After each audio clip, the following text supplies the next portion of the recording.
do offensively, what they wanted to do at the quarterback position. I think it just comes down to what I think is the most likely scenario is different than what maybe John Schneider and the organization thinks is the most likely scenario with Sam Darnold. I look at Sam Darnold as a quarterback who was in a great situation last year with a great play caller, with good offensive tackles, with a number one wide receiver and a very good receiving core, and had a career season. But I like larger samples, and I've seen a different version of Sam Darnold when the circumstances weren't as good. And so now I look at him coming to Seattle with an unknown as an offensive coordinator, I would say, an offensive line that I think projects to still be below average, and one pass catcher that I can really rely on. And I think the most likely scenario is that we don't see the same version of Sam Darnold this year that we saw last year. So that's why I had them at a C-. Like their draft and bullish on their defense, it really comes down to my expectations for their offense. Let me ask you this about their offseason and that grade.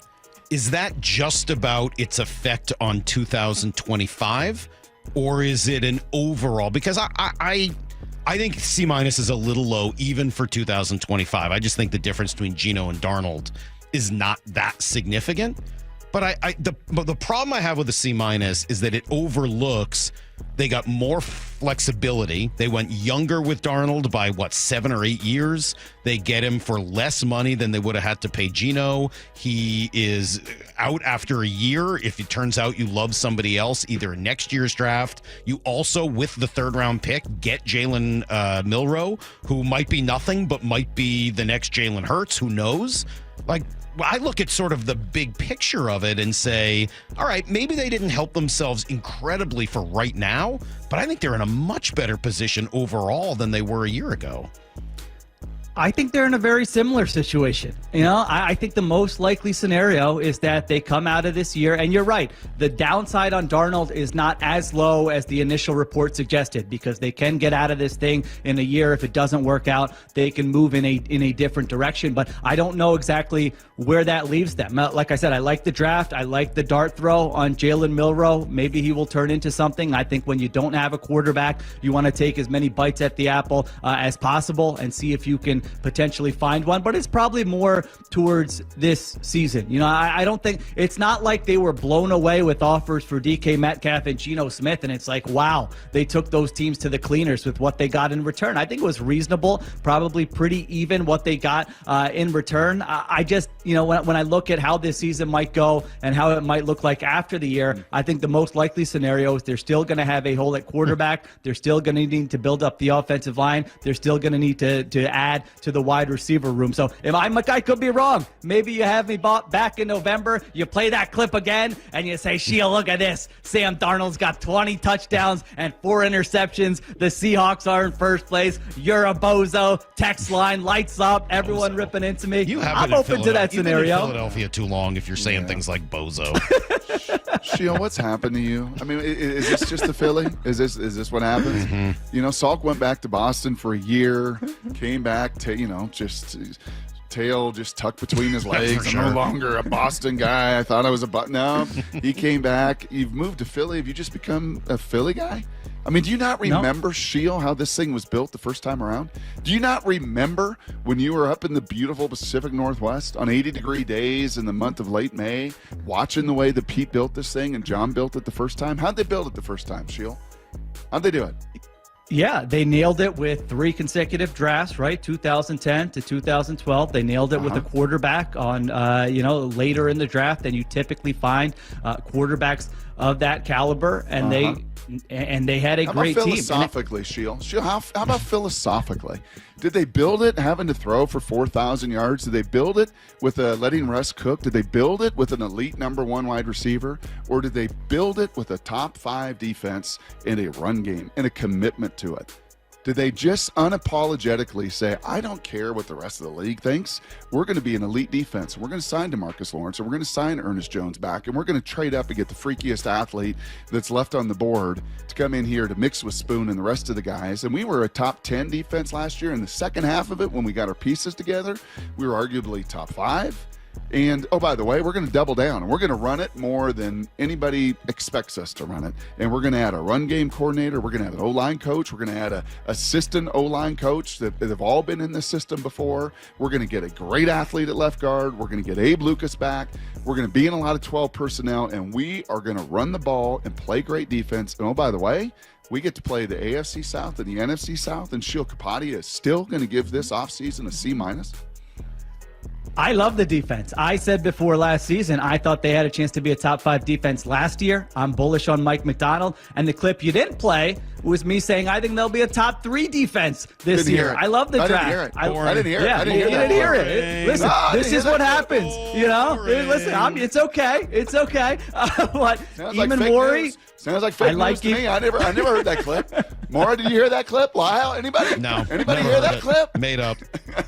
I don't know, Richard Sherman. As a producer, I only feed them the hot take Sheil. I'm sorry, that's my fault. I am team content, so I understand it. That's a nice job. That's Richard, a great job did producing. I say it? Did Richard Sherman say? Did he say that he wanted Jim Moore fired? Was going to get Jim Moore fired? I don't know. Did Richard even say it? He said he never said it. I don't know, Sheil. Did you really say that? The defense is going to be really good. I look at that depth chart, DeMarcus Lawrence. I like the signing. Eamon Worry, like you said, I didn't think just terrific athlete. I thought his instincts in terms of zone coverage and in the passing game were excellent. I thought he was going to be a first-round pick. So I look at that defensive depth chart. I really like it. So I'm not saying they're going to stink. I think the defense is going to give them a very high floor. Now, that run game, I mean, is Marshawn Lynch walking through that door? I don't see it as a great run game. And listen, the secret sauce they might not have been throwing it at a high rate. The secret sauce was they had a quarterback who was producing explosive plays and not turning the football over and was a big factor in the run game with his legs. And I don't know that all those they could be, but on paper, I don't see them with this unit right now. Well, one of the things, we're talking to Sheil Kapadia, our friend, now with the Ringer, and we miss him here in Seattle most of the time. Philly guy. I know, Philly guy. Philly guy. I like the defense, too. I would love for the defense to be even better. I'm not that worried about the offense. And I look, maybe, and I'm not like sold on Darnold or anything. We'll find out. I think you said that pretty well. But, like, the offense will be okay, I think. Like, to me, the defense has a chance to be truly elite, but I don't know whether they're quite there yet. Would you consider, if you were John Schneider, trading for either Jalen Ramsey or Trey Hendrickson?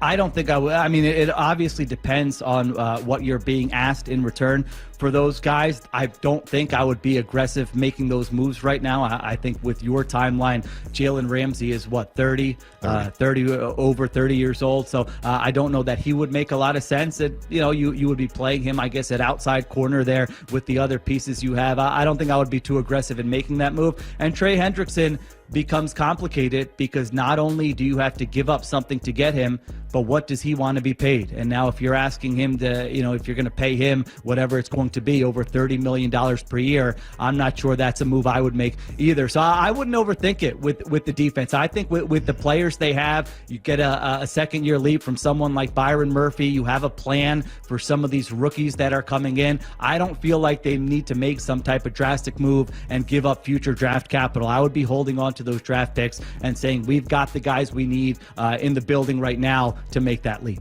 I forget that line about ifs and buts, but if Sam Darnold did not have the clunkers at the end of last season, do you think we're having this conversation? Do you think if he plays well in Detroit, or unfortunately it was just a sieve up front, and what was he sacked 9 times in the playoff game in LA? Like, if those go just a little bit differently in those 60-minute affairs, do you think in any way we're having this conversation? I think he's probably still in Minnesota. It was an 8-day stretch, and it's wild how the NFL works, where an 8-day stretch not only can change the trajectory here of potentially 2 franchises in the Vikings and the Seahawks because he becomes available. It changes, not that Sam Darnold is crying poor, but it certainly changes what he was going to get paid on that next contract, what happened there in those 8 days. But football is a weird game where it's always a small sample, and so 2 games in a 17-game season plus one in the playoffs is going to have an impact on that kind of thing. But yeah, I think if I was thinking about it at the time, I think if they would have gone to at least the NFC Championship, then I don't know how you move on from Sam Darnold and go to J.J. McCarthy in Minnesota. So yeah, he probably doesn't become available at that point. Do you think Milroe has a shot? We were just talking about Ram. Too many Jalen's, man. I keep confusing all of my Jalen's. Hurts, Jalen They're all Milroe, over the place, man. But Ramsey, Jalen Kapadia. do you think Jalen Milroe has a shot?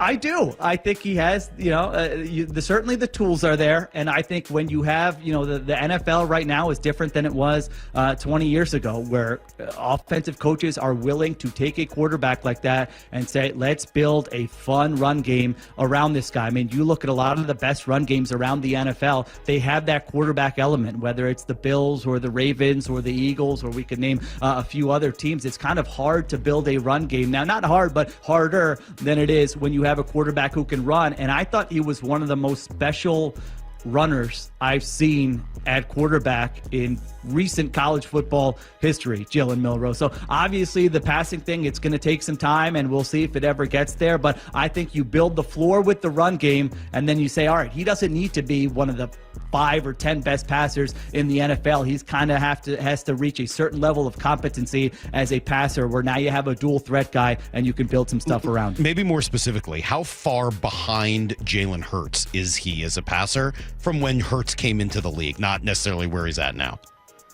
Yeah, Hurts was an accurate passer. I don't know how much has changed with Jalen Hurts from when he was a college prospect to now. He still doesn't like to throw in the middle of the field. If you can look at stuff and say, all right, he's not turning it loose there where other quarterbacks might attempt that throw. So his kind of keys has been very good runner, throws a beautiful deep ball. Honestly, it reminds me of Russell Wilson, Jalen Hurts. When I look at the best version of Jalen Hurts, it is some version of Russell Wilson where he's using his legs, he's accurate downfield, and he's not turning the football over. So I would say Milroe is probably behind that, but from a tools perspective, he's right there, or might even be ahead when you just look at kind of the arm strength and the size and that kind of thing. So, Sheil, when you're back in November and you're either standing on that podium celebrating, saying, see, suckers, I was right this offseason, or we're just rubbing your face in the Yale mud, right? And we're like, you are so wrong. So how could you possibly see it this way, right? When we come back in November,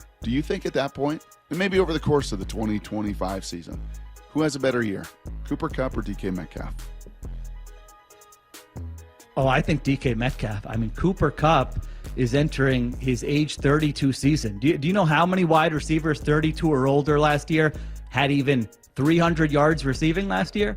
There were 3 of them in the entire NFL. To me, wide receiver is a young man's game, and I would be very cautious with expectations for Cooper Kupp. Listen, Cooper Kupp in his prime, one of the best wide receivers I've ever seen. I hope he has a comeback. This one, I hope I'm wrong, because it would be a lot of fun. But again, when I'm looking at most likely scenario, I would expect, now I don't know who's throwing to DK Metcalf. It might be me. Pittsburgh's 6 hours away. I could get there probably in time for OTAs. So that might have a bearing on the numbers. But I think for this year, and I understand why they moved DK Metcalf, but for this year, I would expect DK Metcalf to have a better year than Cooper Kupp. You might have a less negative effect on their locker room than Aaron Rodgers would if he shows up there. So that might not be the Seahawks. They have basically a new everything. New quarterback wide receiver duo in Sam Darnold and Kupp. And as you know, we just discussed, they traded Geno Smith to the Raiders, and DK Metcalf, they sent him to the Steelers. The Cardinals, let's go to Seattle now, where Bill has deemed them the most likely to believe in their own draft picks. Some really big names are gone, but they were able to stockpile some picks and some cash, and it sounds like they're going to rely heavily on those young players.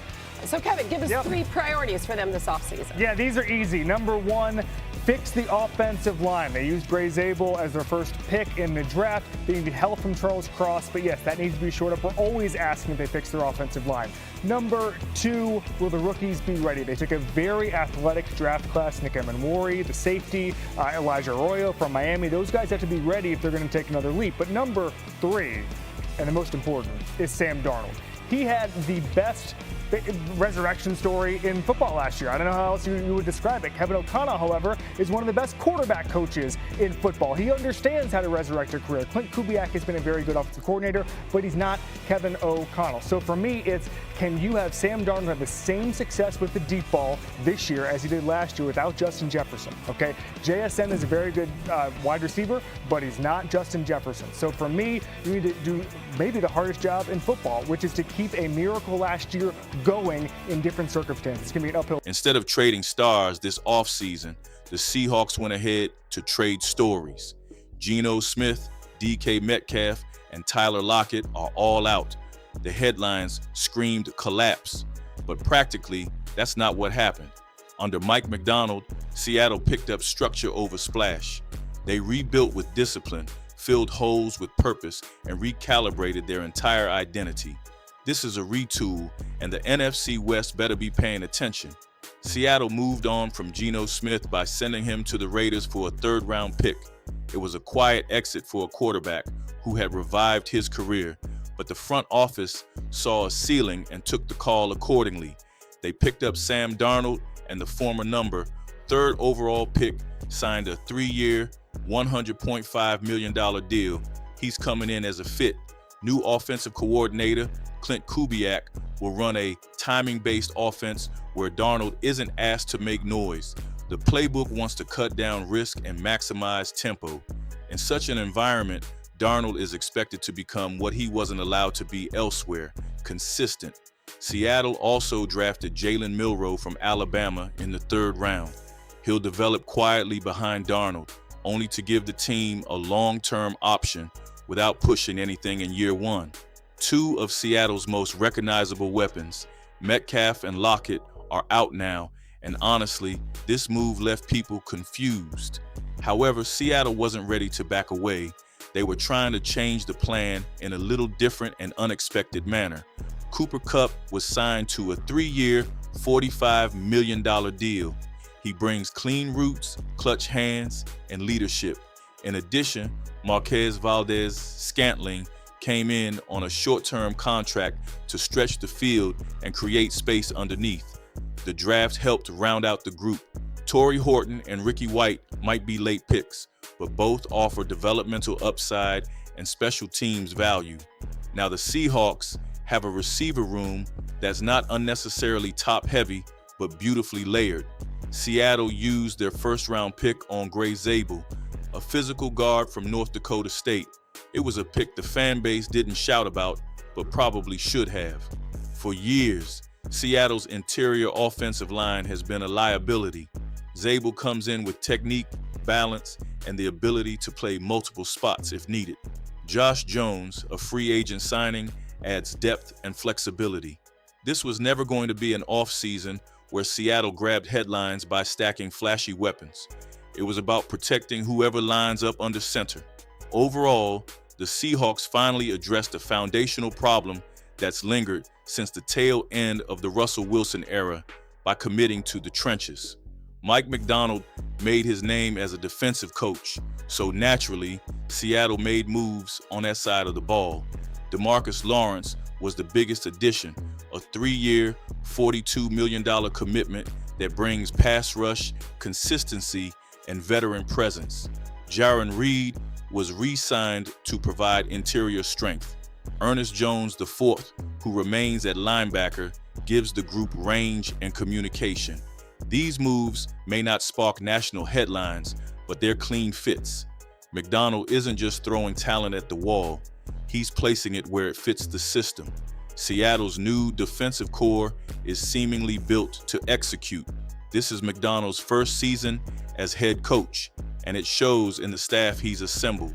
Clint Kubiak leads the offense with a calm, structured approach. He's joined by John Benton, offensive line, who is not Twitter trendy yet, but he's been part of successful systems before. This staff is about layered thinking and scheme adaptability. Instead of reinventing the wheel, they're choosing coaches who understand what Seattle's roster can do, not what fans wish it could do, and indeed, that's a welcome change. Seattle also made several under-the-radar signings that improved depth across the board. DeAnthony Bell joins the secondary as a rotational safety. Steven Sims, an experienced returner and slot option, provides special teams punch. These Dowdy moves talk about a front office that's been consistently looking at the full 53 instead of the stereotypical starting 11.